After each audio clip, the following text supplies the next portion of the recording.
பாதாள சாக்கடை குழியில் பதிந்து கொண்ட அரசு பேருந்து. அறிவிப்பே இல்லாமல் தோண்டப்பட்ட அபாய பள்ளம். நூலிலையில் உயிர் தப்பிய பயணிகள்.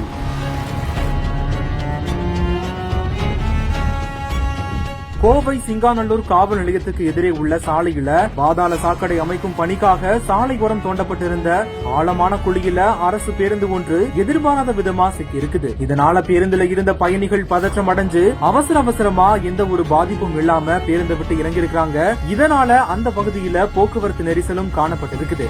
இதையடுத்து உடனடியா சம்பவ இடத்துக்கு வந்த காவல்துறையினர் குழியில சிக்கி வெளிவர முடியாம இருக்கிற பேருந்தை மீட்கும் பணியில ஈடுபட்டு வராங்க. இது குறித்து விசாரிச்ச போதுதான் பாதாள சாக்கடை பணிகளை மேற்கொண்டு வரும் ஒப்பந்த பணியாளர்கள் எந்தவித அறிவிப்பு பலகையோ தடுப்புகளோ அமைக்கப்படாம பணியில ஈடுபட்டு வந்தது தெரிய வந்திருக்குது. இதனாலதான் குழி இருந்தது தெரியாம ஓட்டுநர் பேருந்தை இயக்கியதால இந்த பள்ளத்துல பேருந்து சிக்கி இருக்குது. இந்த ஒரு சம்பவத்தால பாதிப்படைந்த பயணிகள், இது போன்ற பணியில ஈடுபடக்கூடிய பணியாளர்கள் முறையான ஏற்பாடுகளோட பணியில ஈடுபட வேண்டும் என்று கோரிக்கை விடுத்திருக்கிறாங்க.